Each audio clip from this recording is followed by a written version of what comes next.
winner in this matchup for the WWE World Heavyweight Championship.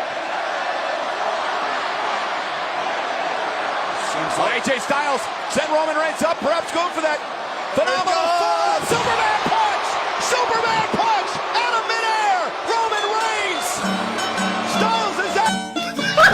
दाईहरूको निर्देशन थियो होला त्यो उग्रता प्रदर्शन गर भनेर बहादुरी देखाइरहनु भएको थियो जनावर जस्तो उफ्रिएर सम्भवतः बाँदरले देखाउनुलाई पनि लाज लाग्थ्यो होला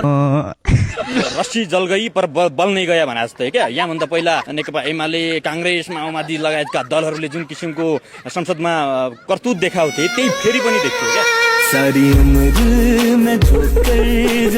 मान्यजीले के खाएर आउनु भएको थियो निकै फुर्ती फार्ती एकदमै चाहिँ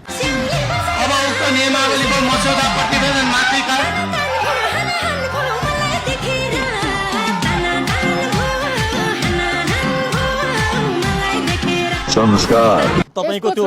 एनर्जी देखिरहेको म बुझिसके यो एनर्जी यो यादव खानदानको हो दूध खाएर यो जिउ बनेको छ यो आइरे गएरे हैन के डिप्रेसन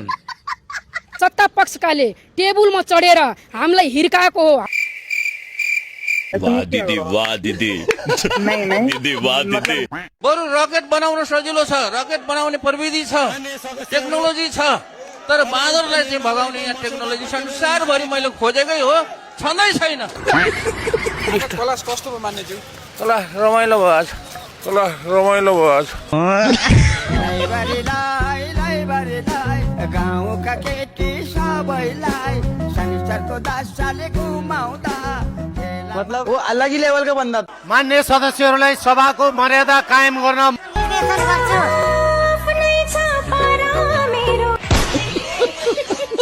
मान्य सदस्य आरएन राईको भाषालाई सुधार्नको लागि र मर्यादित गर्नको लागि म ध्यानाकर्षण गराउँछु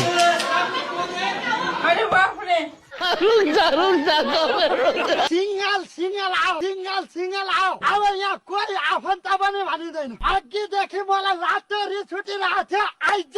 राजु मास्टर आइज छाती फुलाएर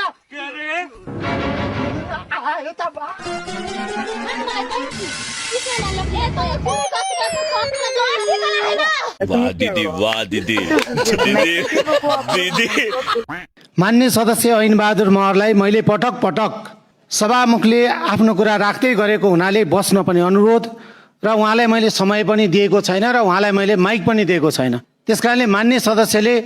पटक पटक बैठकमा मर्यादा विपरीत कार्य गरिरहेको विषयमा मेरो ध्यानाकर्षण भएको छ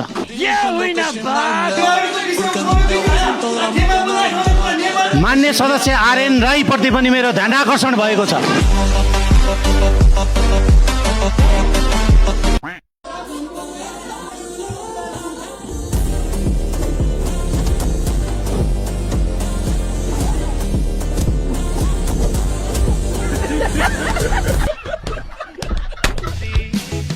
हामी यस्तै त हो नि बोरो जहिले यस्तै त हो नि बोरो हामी यस्तै त हो नि बोरो नाम रिङ्गला यादव काम चाहिँ कडै रहेछ उहाँको नारीको उग्र रूप भने चाहिँ उहाँबाट देखियो बाबा हो जुरुक जुरुक पारेर उहाँ काँडा चढेर माइक खोज्न जानुभयो सभामुखको भनेपछि उहाँलाई अब मर्यादा पालकलाई चाहिँ लौरीको व्यवस्था गर्नु पर्यो सरकार उहाँलाई कुस्ती खेल्न पठाऊ संसदमा काम छैन उहाँको देश चलाउने मान्नेहरू भित्र हुनुहुन्छ उहाँहरू अपराधी होइन संख्याका आधारमा बल मिच्याङ हुँदाखेरि कस्तो फिल हुँदो रहेछ होइन प्रक्रिया चाहिँ कम्तीमा चाहिँ डेमोक्रेटिक हुनु पर्यो भन्ने कुरा हो हामीलाई होइन प्रक्रिया डेमोक्रेटिक हुनु पर्यो भन्ने कुरा हो अब बहुमत त उहाँहरूसँग चाहिँ पास त गरिहाल्नुहुन्थ्यो तर त्यो पनि कम्तीमा विपक्षीहरूको कुरा के हो त्यो सुन्नु पर्यो भन्ने हो नि हिजो एमाले पनि त्यही गरेको थियो आज त्यही भयो भन्ने कुरा आयो के रे जंगलको बादर भन्दा पहिला सांसदको बादरहरूलाई व्यवस्थापन गर्नु पर्यो रे हामी नमुना भेडाहरूलाई बादर भन्ने